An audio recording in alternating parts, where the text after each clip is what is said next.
পৃথিবীর ইতিহাসে পৃথিবীতে যত জাতি এসেছে, আদ, সামুদ, রাস, সাবা জাতি, নূহ আলাইহিস সালামের কওম, ইব্রাহিম আলাইহিস সালামের কওম, এই যে জাতিগুলো আসছে পৃথিবীতে, এই জাতিগুলোর উত্থান পতন সম্পর্কে আল্লাহ সুবহানাহু ওয়া তাআলা পবিত্র কোরআনে বলতেছেন সূরা আল ইমরানের 140 নম্বর আয়াত, ওয়াতিলকাল আইয়ামু নুদাউিলুহা বাইনান নাস,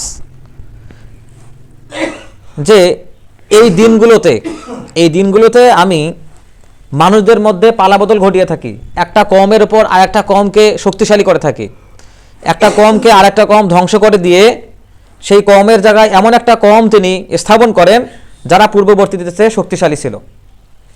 এবং এই কারণে এই তাওহীদের দাওয়াত যখনই ভুলণ্ঠিত হয়েছে তখনই আল্লাহ সুবহানাহু ওয়া তাআলা সেই জাতিকে ধ্বংস করে দিয়ে অন্য এক জাতির কাছে নবী প্রেরণ করছেন এবং তাদেরকে তার স্থলাভিষিক্ত করছেন। তো আমরা এটা রাসূলুল্লাহ সাল্লাল্লাহু আলাইহি সাল্লামের জীবনীর দিকে দেখব। রাসূলুল্লাহ সাল্লাল্লাহু আলাইহি সাল্লাম নবুয়ত পাওয়ার পরে মক্কায় দাওয়াতি কাজ করতেছেন, কিন্তু মক্কার লোকেরা যতভাবে ষড়যন্ত্র করা যায়, যতভাবে বাধা দেওয়া যায়, যতভাবে নির্যাতন করা যায়, সবগুলো তারা শেষ করছে। কিন্তু এই সময়ে মক্কায় যারা মুসলিম ছিলেন, প্রথম দিকের মুসলিম সাহাবী যারা ছিলেন, রাসূলুল্লাহ সাল্লাল্লাহু আলাইহি সাল্লামের সাথী যারা ছিলেন, তারা ছিলেন সংখ্যায় কম।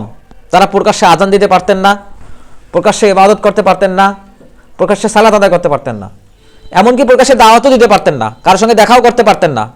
কেউ বাইরে বের হলেই তার সঙ্গে অন্য কাউকে থেকে সন্দেহ করা হইতো এবং তাদেরকে নিয়ে বাড়িতে বন্দি করে রাখা হইতো। এই ছিল অবস্থা। তারপরে আল্লাহ সুবহানাহু ওয়া তাআলা একটা সময় যাওয়ার পরে একটা পালাবদল নিয়ে আসলেন। ওই সময়ের ভিতরে একটা ক্রান্তিকাল চলে আসলো। তখন রাসূলুল্লাহ সাল্লাল্লাহু আলাইহি সাল্লাম কি করলেন? তিনি মেলায় গিয়ে দাওয়াত দিচ্ছেন, তিনি লোক সমাগমে গিয়ে দাওয়াত দিচ্ছেন, যেখানে ইচ্ছা যেখানে খুশি যাওয়া যায় সেখানে গিয়ে মানুষকে দাওয়াত দিচ্ছেন। এবং তার দাওয়াতের একটা উল্লেখযোগ্য কেন্দ্র ছিল মদিনা। তিনি ব্যবসায়ী ছিলেন, বিখ্যাত ব্যবসায়ী, খালিদ রাদিয়াল্লাহু আনহুর ব্যবসা তত্ত্বাবধান করতেন। এর আগে মদিনায় গিয়েছেন, তার পিতা মদিনাতেই ইন্তেকাল করেন, আব্দুল্লাহ। তো এই জন্য মদিনার যে ভৌগোলিক অবস্থান এবং মদিনার মানুষের যে মন মেজাজ, এটা তিনি ভালোভাবে জানতেন। তিনি তখন মদিনার মানুষদেরকে টার্গেট করে কথা বলা শুরু করেন, তাদেরকে বেশি বেশি দাওয়াত দেওয়া শুরু করেন। এরপর আল্লাহ সুবহানাহু ওয়া তাআলা পবিত্র কোরআনে আয়াত নাজিল করলেন, ওয়া ইন তাওয়াল্লাউ ইস্তাবদিল কওমান গায়রাকুম সুম্মা লা ইয়াকুনু আমসালাকুম। এই মদিনার লোকদের ভিতরে আল্লাহ সুবহানাহু ওয়া তাআলা এমন একটা সম্প্রদায়কে ইসলামের প্রতি আকৃষ্ট করে দিলেন, যারা পরপর রাসূলুল্লাহ সাল্লাল্লাহু আলাইহি ওয়াসাল্লাম যখন মক্কায় ছিলেন, তারা আকাবার শপথে দুইবার আসছে। একবার আকাবার শপথ 1, একবার আকাবার শপথ 2। এই দুই শপথেই মদিনার লোকেরা আসছে এবং তারা ইসলাম কবুল করছে এবং গিয়ে তারা মদিনায় ইসলাম প্রচার করছে। হ্যাঁ, তো এই আকাবার শপথগুলোতে মদিনার লোকেরা আসলো, তারা শপথ নিল রাসূলুল্লাহ সাল্লাল্লাহু আলাইহি ওয়াসাল্লামের কাছে, তারা ঈমান নিয়ে আসলো এবং মদিনায় গিয়ে তারা ইসলাম প্রচার শুরু করলো। তো এই যে ইসলাম প্রচার শুরু হলো, মদিনার পুরো কবিলাটা, মদিনার যতগুলো গোত্র ছিল অধিকাংশরাই ইসলাম কবুল করছেন রাসূলুল্লাহ সাল্লাল্লাহু আলাইহি ওয়াসাল্লাম ওখানে যাওয়ার আগেই। এবং ওখানে যারা ইহুদি ছিল, মদিনার আগের নাম তো ইয়াসরিব, ইহুদি নাম, এরা বিশ্বাস করতো, ওদের কিতাবে লেখা আছে যে একজন নবী আসবেন, তো তারা বিশ্বাস করতো তাদের কওম থেকে আসবে। কিন্তু যখন দেখা গেল যে রাসূলুল্লাহ সাল্লাল্লাহু আলাইহি ওয়াসাল্লাম কুরাইশ বংশে আসছেন, তখন তারা বিরোধিতা করলো। কিন্তু প্রথম দিকে রাসূলুল্লাহ সাল্লাল্লাহু আলাইহি ওয়াসাল্লামের প্রতি তারা সব প্রসন্ন ছিল, তারা মনে করতো যে নবী আসতেছেন এবং আসবেন, তারা এতে বিরোধিতা করে নাই। তার মানে ওখানে মুসলিম এবং ইহুদি যারা ছিল মদিনার, সবাই রাসূলুল্লাহ সাল্লাল্লাহু আলাইহি ওয়াসাল্লামের সঙ্গে ছিল, সাথে ছিল, পাশে ছিল, কথায় কাজে কিংবা ঈমান নিয়ে আসার ক্ষেত্রে, বিভিন্ন ক্ষেত্রে। তো আল্লাহ সুবহানাহু ওয়া তাআলা রাসূলুল্লাহ সাল্লাল্লাহু আলাইহি ওয়াসাল্লামকে অনুমতি দিলেন এই আয়াত নাজিলের মাধ্যমে, উযিনাল্লাযীনা ইউকাতিলুনা বিআন্নাহুম যুলিমু।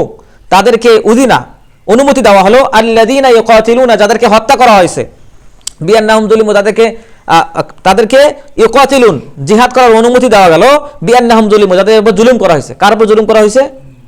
মক্কার লোকদের উপর, মক্কার মুসলিমদের উপর যে জুলুম করা হয়েছে, তাদেরকে কি করা হচ্ছে এখানে? উযিনাল্লাযীনা ইউকাতিলুন, তাদেরকে এখন জিহাদ করার অনুমতি দেওয়া হচ্ছে এবং বলা হচ্ছে বিআন্নাহুম যুলিমু, তারা জুলুমের শিকার হয়েছে, তারা নির্যাতনের শিকার হয়েছে। তারা কিসের শিকার হয়েছে? এখানে আল্লাহ সুবহানাহু ওয়া তাআলা ওই আয়াতে বলছেন, আল্লাযীনা উখরিজু মিন দিয়ারিহিম, তাদেরকে তাদের বাড়ি থেকে বের করে দেওয়া হয়েছে। কেন? ইল্লা আন আতাকুলুনা রাজুলান ইয়াকুলু রাব্বি আল্লাহ, তারা শুধু এই কথা বলছে যে আমাদের রব আল্লাহ।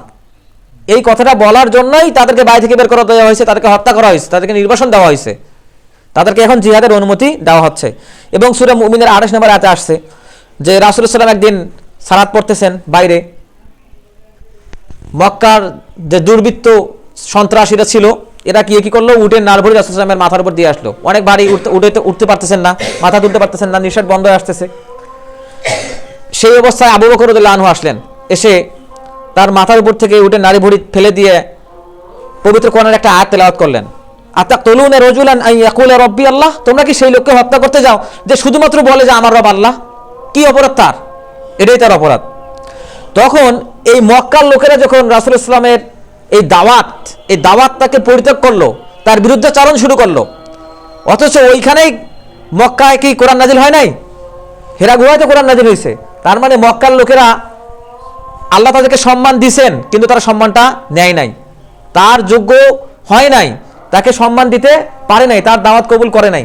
এজন্য আল্লাহ সুবহানাহু ওয়া তাআলা অন্য এক জাতিকে তৈরি করলেন, কিছু দূরেই 300 কিলোমিটার দূরে মদিনায় একটা জাতি তৈরি করে দিলেন যারা দ্বীনের প্রতি আকৃষ্ট। এখানে আল্লাহ সুবহানাহু ওয়া তাআলা এটাই বলতেছেন, কি বলতেছেন? ওয়াইন তাতাওয়াল্লাউ ইস্তাবদিল কওমান, যখন তোমাদের মধ্যে কোনো জাতি, কোনো কওম যখন আল্লাহটাকে সাড়া না দেয়, তখন কি হয়?